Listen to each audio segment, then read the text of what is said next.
Now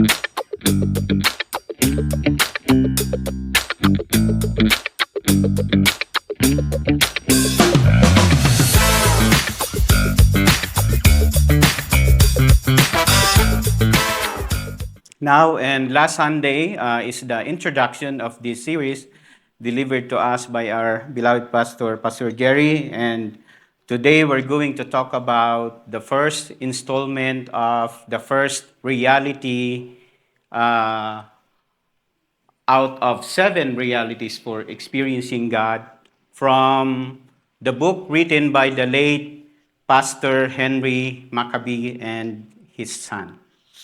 But for that, let's once again bow our head and let's pray. Lord, just want to thank you once again for your goodness to each and every one of us. And thank you for giving us this privilege to listen to your words. We welcome you, Holy Spirit, this evening. And I pray to you that you use me once again to deliver your words with clarity and boldness and anointing that comes from you. We praise you, Lord, and I want to pray to you, people that will listen to these words. May this be an encouragement to them and equipping to them, Lord, as we serve you day by day. In Jesus' name we pray. Amen. Amen. So, we are in a new series, again, 7 realities for experiencing God, written by Pastor Maccabee and his son. And last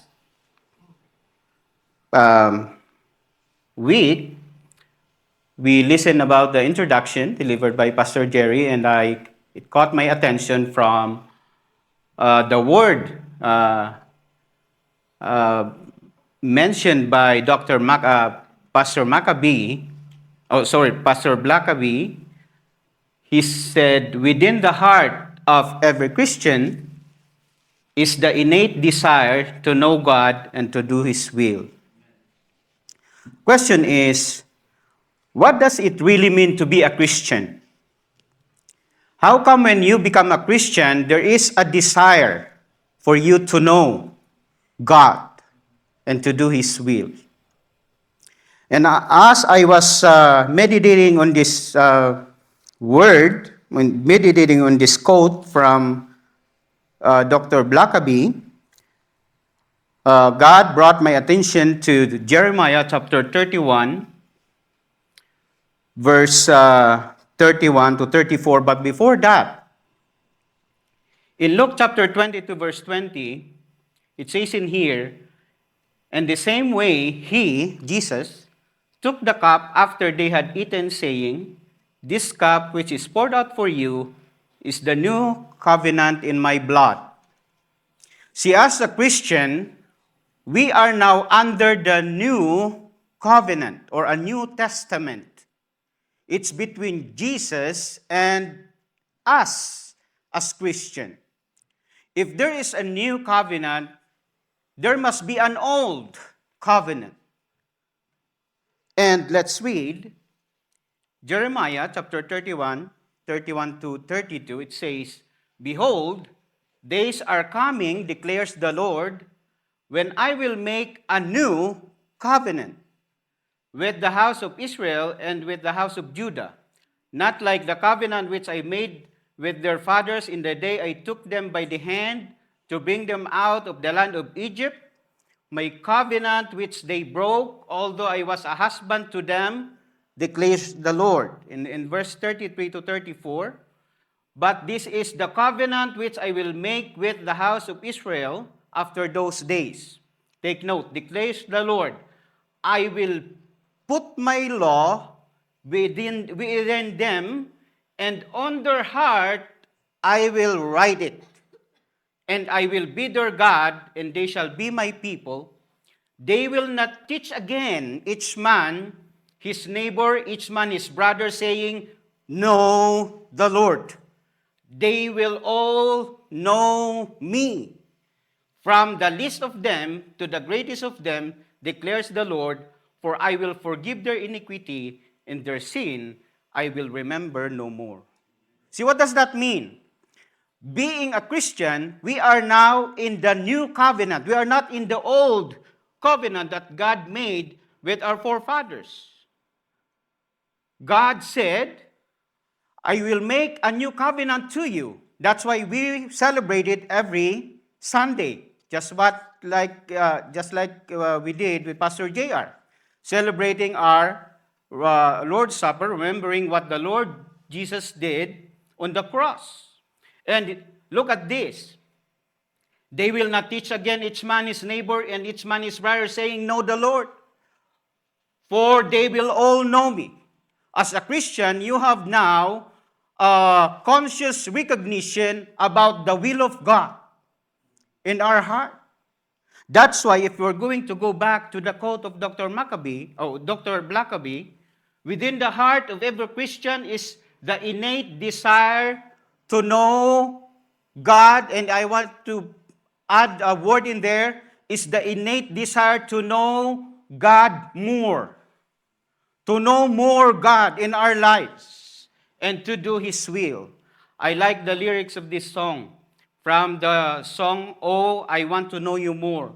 Oh, I want to know you more. Deep within my soul, I want to know you. Oh, I want to know you, to feel your heart and know your mind. Looking in your eyes stirs up within me cries that say, I want to know you. Oh, I want to know you more. See, in every heart of every Christian is the innate desire to know God more and to do His will. Amen. And so, within that thought in mind, let's go to our sermon topic today. We are covering God's Word. See, question is, what really is God's Word? According to the book, 7 Realities for Experiencing God, God's Word is this. God so loved the world that He gave His only begotten Son, that whosoever believe in Him should not perish, but have an eternal life. God loves this beautiful little blue planet. Well, God loves the planet. Much more, God loves the people that He created on His image in this planet. 9 billion na ba? 9 billion of us. God loves us so much. And this is the work. 2 Peter chapter 3 verse 9. God is patient with you, not wanting anyone to perish, but everyone come to repentance. See, God doesn't want any one of us to perish, but come to repentance. What does that mean? God wants to save us all. Is that clear? But we cannot do it on our own. Initially, God gave the law to people to follow and obey 100%. And no one obeyed it 100%. Romans 3:23, everyone sinned, come fall short of the glory of God. We are all sinners. We cannot go to heaven by our own. That's why God devised a plan. In His own wisdom and His own initiative, God said, I love you so much, you cannot do it on your own. I will make a plan. And this is the plan. Luke chapter 19, verse 10 says here, For the Son of Man came to seek and save the lost. See, God wants us not to perish. He wants us to be saved. We cannot do it on our own. That's why He sent His only begotten Son, Jesus. Is that clear? Now, the question is, what am I gonna do with that Jesus? See, a lot of people doesn't believe in Jesus. A lot of people believe that Jesus is like, He is just a teacher. He is a good teacher. He is a healer. But Jesus is our Savior. Jesus is your Savior. Jesus is my Savior. Without Jesus, we can never be saved. Can you tell the person beside you, Jesus is our Savior? That's right. You better believe it. Because Jesus is our Savior. Now, only thing that we need to do, according to the Bible, and it is good news, that's why it is a gospel. You only need to believe. See, God wants all of us to be saved. He sent His Son Jesus, and only thing we need to do is to believe in Jesus. This is God's work. This is the work. John chapter 6, verse 40. And this is the will of Him who sent me, that everyone who sees the Son and believes in Him may have everlasting life, and I will raise him up at the last day. If I'm going to paraphrase, it's here. And this is the will of my Father, that everyone who sees me, Jesus, and believes in me, Jesus, may have everlasting life. And what's the guarantee? The guarantee is this: I will raise him up myself at the last day. See, when you believe in Jesus, Jesus is guaranteeing to you that you will be saved. Because He Himself will do it. He Himself will do it. He Himself will raise you up at the last day. And when He promises something, it is good as done. When God promises something, it is good as done. Hallelujah. Last Sunday, we learned from Pastor Jerry, my Father is always at His work. To this very day, and I too am working. What's the work? The saving, the redemption work of God. Hallelujah. And so, last Sunday, we also learned God is always at work around you to bless people through you for His glory. Hallelujah. And look at this, the genealogy of Jesus Christ. God is at work from the beginning of time, from Abraham down to Jesus. Jesus is here. It should be here.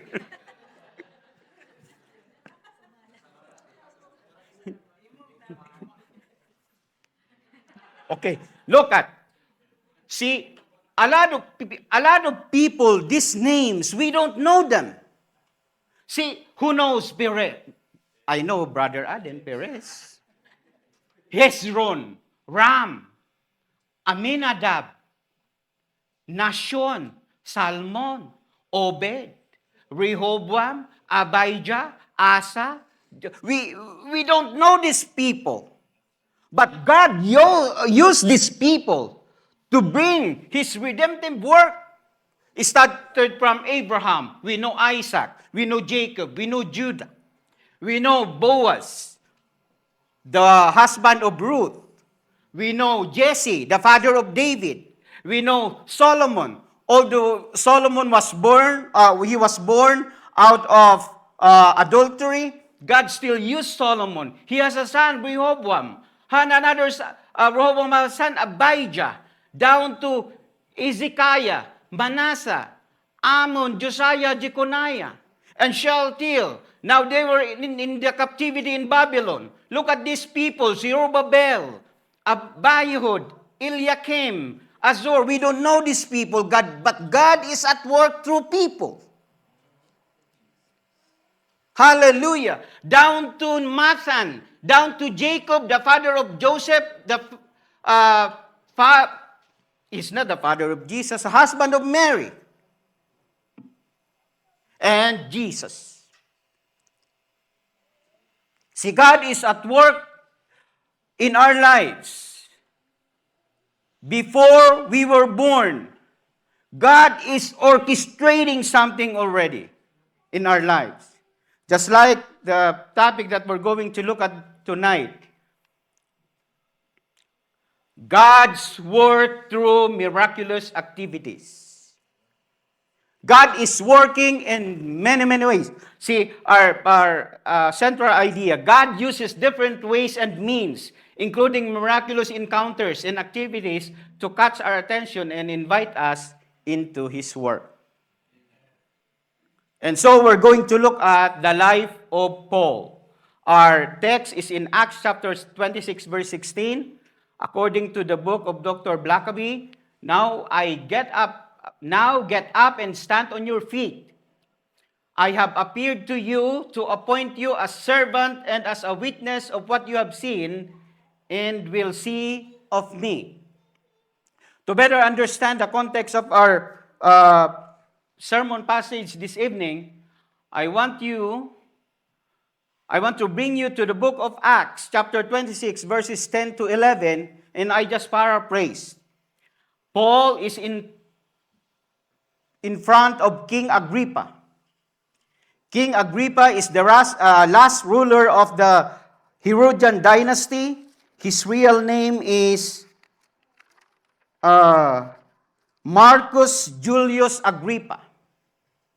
And Paul is here making his defense to King Agrippa on his trial.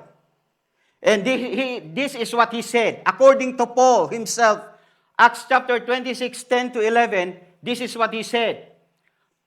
Talking about the Christians. I locked up many of the saints in prison. I put them in prison. Hey, King Agrippa, when they were being put to death, I cast my vote against them. Meaning, I am one of the person who approve if they're going to die or not. King Agrippa, I punished them in all synagogues. I forced them to blaspheme. Being furiously enraged at them, I keep pursuing them even to foreign cities. Which bring us now to that event in going to Damascus. See, look at Acts chapter 26, 12 to 14. While so engaged, I was journeying to Damascus with the authority of the commission of the high priest, of the chief priest. At midday, O king, I saw on the way a light from heaven, brighter than the sun, shining all around me and those who were journeying with me. And when we had all fallen to the ground, I heard a voice saying to me in Hebrew dialect, Saul, Saul, why are you persecuting me? It is hard for you to kick against the goads. And I said, who are you, Lord? And the Lord said, I am Jesus whom you are persecuting. And this is the verse now that was quoted by Dr. Blackaby. But get up and stand on your feet. For this purpose I have appeared to you, to appoint you a minister and a witness not only to the things which you have seen, but also to the things in which I will appear to you. Hallelujah. That's the miraculous encounter of Paul on the way to Damascus. And see, Paul has a miraculous and life-changing encounter with the Lord Jesus Christ.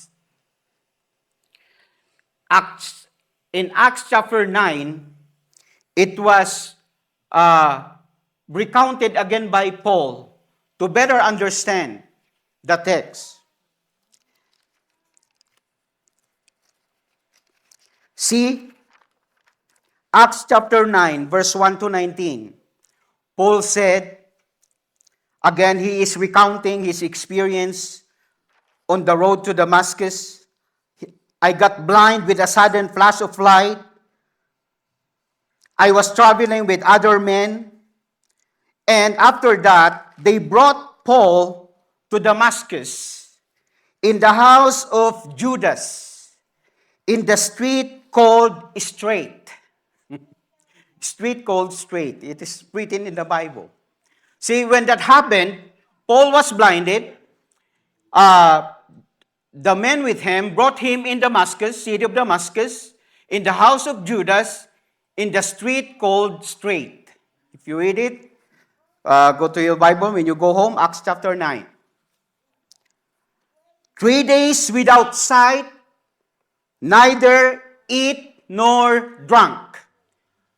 That 3 days, on Paul's encounter with the Lord Jesus Christ on the way to Damascus, he was blind for 3 days. He couldn't see. He never eat nor drink. And there is a disciple in Damascus named Ananias. The Lord talked to him in a vision. He said to Ananias, there is a man in the house of Judas called Saul from Tarsus, and he is praying. Go to him and pray over him. Initially, Ananias reasoned out with the Lord, knowing the background of Saul. He knows Saul. He knows that Saul is persecuting the Christians. But he followed the Lord. And there is the verse. But the Lord said to him, to Ananias, go, for he is a chosen instrument of mine to bear my name before the Gentiles and the kings and the sons of Israel, for I will show him how much he must suffer for my name's sake. And so Ananias departed and entered the house, and after laying his hand on him, said, Brother Saul, the Lord Jesus, who appeared to you on the road which you were coming, has sent me so that you may regain your sight and be filled with the Holy Spirit. And this is what happened. And immediately there fell from his eyes something like scales, and he regained his sight, and he got up and was baptized, and he took food and was strengthened. And so that's what happened to Saul. That's the miraculous, life-changing encounter of Saul now became Apostle Paul with the Lord Jesus Christ, because the Lord Jesus Christ, God himself, has a better plan for Paul, for Saul. And so, God is working in many, many ways.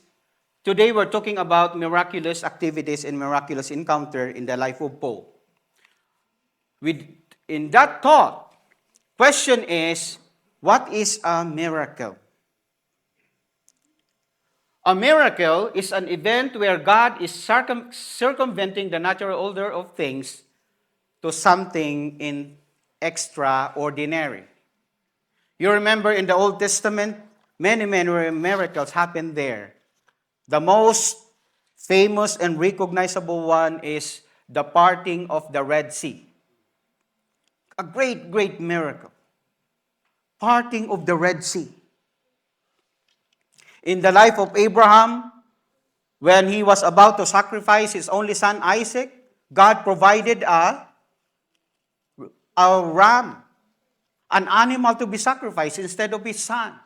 Another miracle. Moses struck the rock and the water gushed out. Another miracle. God provided them a manna every day to eat. God's miracle. A quail. Because they complain about every day, why always manna, every day manna, I'm tired of eating manna. And God provided them another miracle, a quail. Lots of miracles happened in the life of Elijah. Miracles after miracles. In New Testament, Jesus performed miracles. The apostles performed miracles. Hallelujah. Turning water into wine. Healing the sick. The raising of the dead. Miracles. A miracle is an event where God is circumventing the natural order to do something extraordinary. Question, what is the purpose of miracle? Number one, the purpose of miracle glorify God by putting His power on display. And number two, miracles glorify God by confirming the truth of His message and the trustworthiness of His messengers. In New Testament, that's why you remember Nicodemus said to Jesus, "We know that you are from God, because no one can do the miracles that you do if he's not from God." The Jews believe in miracles.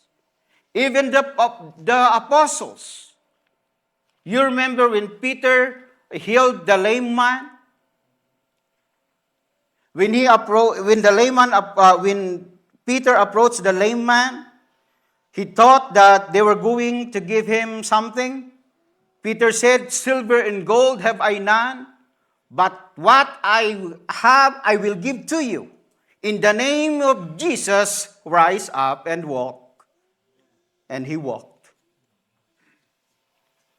Miracles glorify God by confirming the truth of His message and the trustworthiness of His messengers. That's why in the book of Acts, miracles follow the apostles. They perform miracles and the people believe and glorify God. In the life of Paul, God encountered him through that miraculous encounter in the road to Damascus.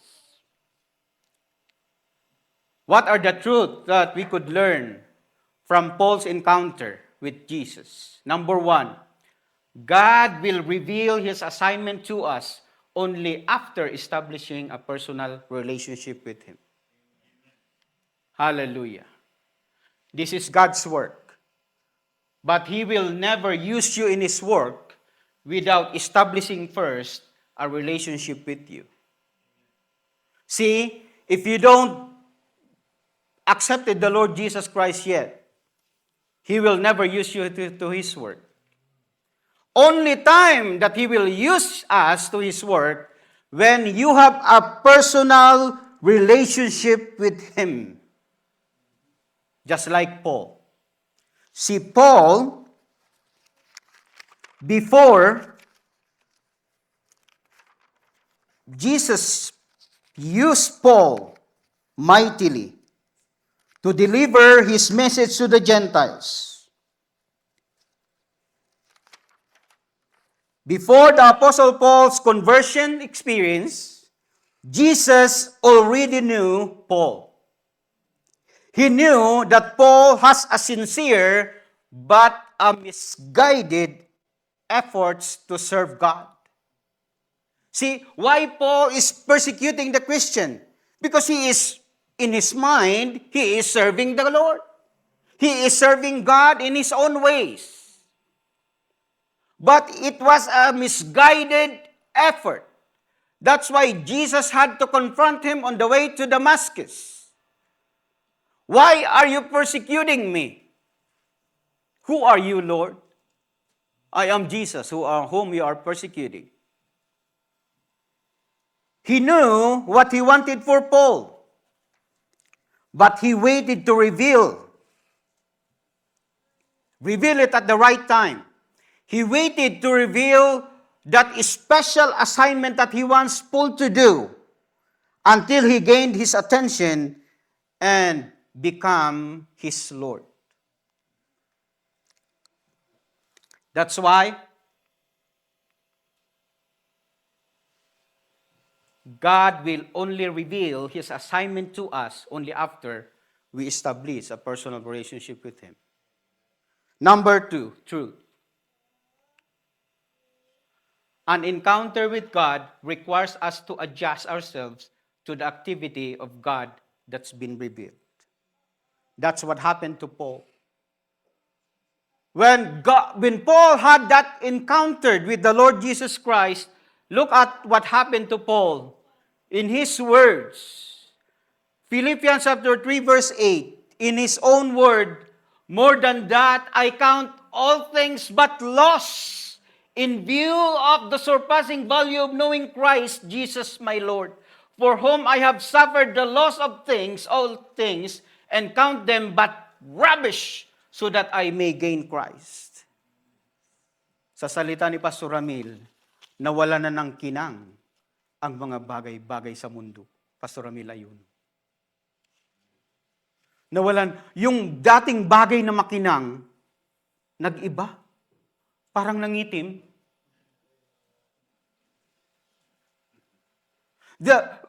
Paul said, those things, I consider them all but loss in the view of surpassing value of knowing Christ Jesus my Lord. See, your interest changes. When God show you the work that He wants you to come on board, your perspective changes. Your interest changes. Your view of the future changes.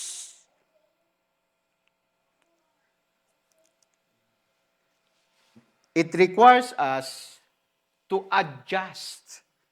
These words come from Pastor Henry Blackaby on the book, from the book. Hallelujah. Paul said, for whom I have suffered the loss of all things and count them but rubbish so that I may gain Christ. Now his priority is to gain Christ. His priority is to experience Christ. Now his priority is to share the gospel message to the Gentiles. Before he was persecuting the Christians, before he was punishing them in synagogues, before he forcing them to blaspheme against God, now look at the turnaround in Paul's life. That 180 degrees change in his life. See, when you encounter the Lord Jesus, when Jesus show you His works, and you come on board, He invited you to come on board, your perspective changes. Hallelujah. Truth number 3. God doesn't come to us to discover what we'd like to accomplish for Him. Instead, He encounters us in order to reveal His activities and invite us to become involved in His work.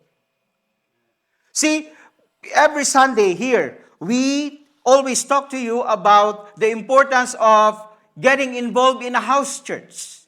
Getting involved in a house church. If you don't have a house church that you attend to, find one. We now have 8.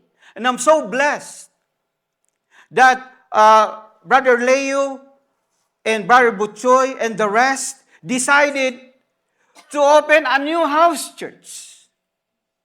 And I believe it's not just that all of a sudden they thought to themselves that we need to open a house church. God showed to them the idea that house church is one of the best avenue for us to gather and grow together in the knowledge and wisdom of the Lord.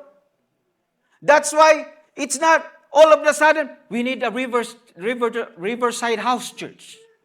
No, it was revealed to them. And they said, let's do it. Let's do it. This is what God wants us to do. Let's do it. How about a clap of praise to the Lord? Pastor Ramil Ayuno and the Bahay ni Kuya, they started as well last Saturday. This is what He's showing us to do. Let's do it.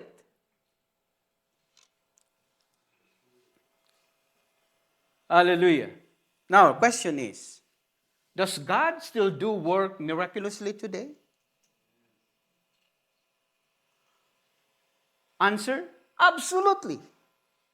It is literally a miracle one is a Christian. One of the greatest miracle that happened to each and every one of us when you become a Christian. See, don't you know here, by faith in Christ, the one who miraculously rose from the dead, God does the impossible and raises the spiritually dead to life. See, all of us is dead spiritually before we know Jesus. And we need a miracle. Each of us needs a miracle to be alive again spiritually. And the only person that can do that is the Lord Jesus Christ. God still do miracles today. If you are a Christian and you already accepted the Lord Jesus Christ, you are a miracle. Tell the person beside you, you are a miracle. Yes, indeed, you are a miracle. It requires a miracle for us to be reconciled to God. It requires a miracle for us to turn our ways into God's way. It requires a miracle for us to believe in His Son, Jesus Christ. Because the natural tendency of a person is to reveal to God. But now, because of God's miracle of salvation, we are now all connected to the Lord Jesus Christ. That's why every time we do our Lord's Supper, be reminded about the Passover lamb. Pastor Jared just said to us, as a reminder of the new covenant in His blood, fulfillment in the person of the Lord Jesus Christ. Hallelujah. And so, in our closing, I have two questions to you. Number one, do you want to experience God today? Do you want to experience God meaningfully, personally? If you're not connected to the Lord Jesus Christ yet, I have 3 verses I want to share with you. Again, I want to read to you John chapter 6, verse 40. And this is the will of Him, the will of the Father who sent me, Jesus, that everyone who sees the Son and believes in Him may have everlasting life, and I will raise him up on the last day. See, the will of God the Father for us to be saved and come to repentance and to be saved.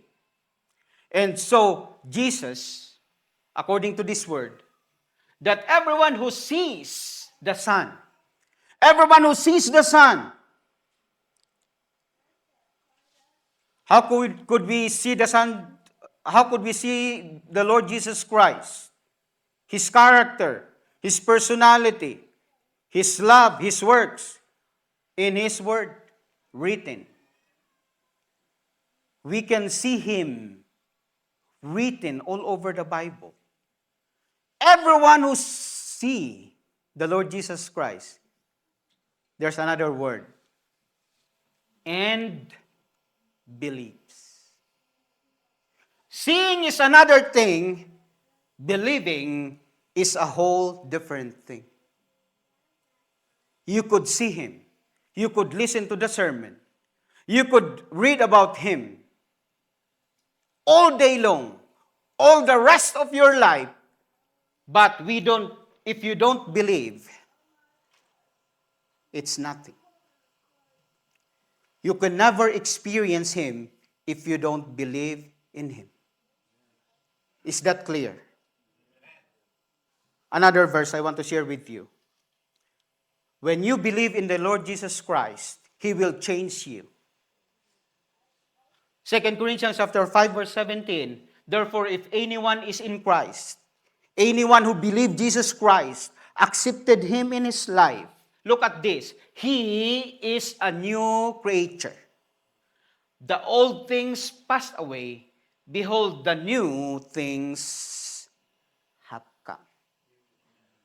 See, when you believe in the Lord, when you see the Lord Jesus Christ from His Word, and not only see Him, but believe in Him, He will change you. It's not just like an engine overhaul, if you may. It's a total engine replacement. He will change our heart. He will be a new creature. The old things have passed away. Behold, the new things have come. And you might say, I want that. I want to experience that. I want to be new. I want to be a new creature. How can we do that? Last verse I want to share with you. Romans 6, chapter 4. Therefore, we have been buried with him through baptism into death, so that as Christ was raised from the dead through the glory of the Father, look at this, so we might walk in the newness of life. Just like what happened to Paul. When he encountered the Lord Jesus Christ, when he see the Lord Jesus Christ, he believed the Lord Jesus Christ, God changed him. 100%. Now Paul was a new creature. He's not the old Saul. Now he is Paul. And you remember, we read, after Ananias went to Paul and he prayed Saul, and the scales came off from his eyes. And what happened there? He got baptized.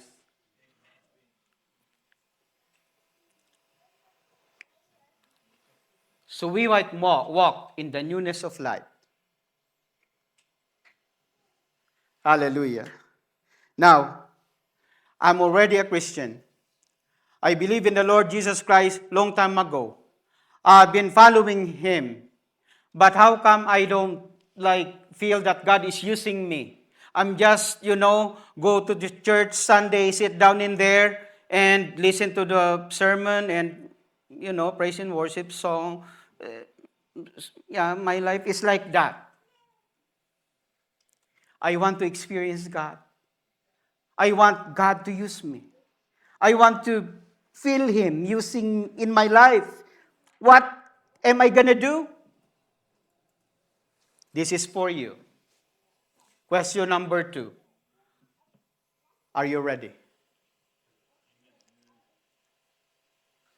Are you ready to ask, as Paul did, what shall I do, Lord?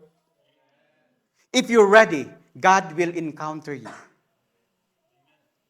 If you're not, pray.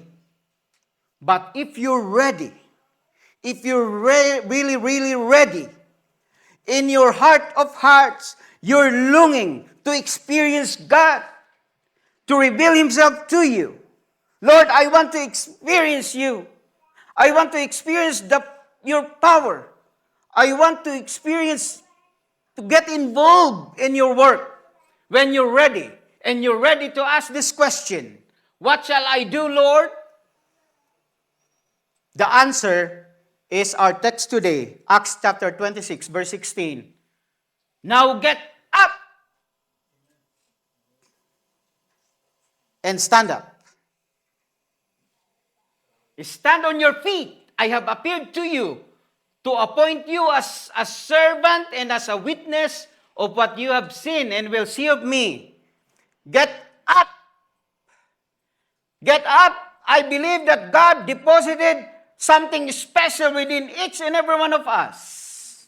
He will not ask you to get involved in a worship ministry if your voice is not good and out of tune. Get up.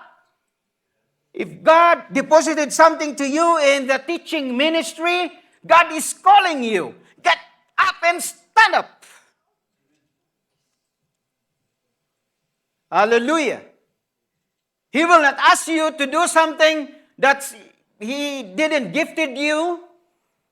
He will use you mightily in the gift that He gave you. I'm so blessed with my brother-in-law, Jeff. He said, I don't have the talent to speak in front. I don't have the talent to sing in front. I could clean up the front of the church, and I could bake. That's why the church decided to buy him a very beautiful, expensive, what's that? What we call that? Mixer. How about a clap of praise to the Lord? Hallelujah. Hallelujah. See, God showed to Jeff, this is what I want you to do. After the service, I want my people not to become hungry. I want them to eat. That's why, and Jeff said, I can do that. I can bake the bread. Not only to become a servant, but to become a witness. We are all witnesses. We're going out there in our daily lives, in our workplaces, in the school or somewhere in there every day. You witness for Christ. Don't you know that?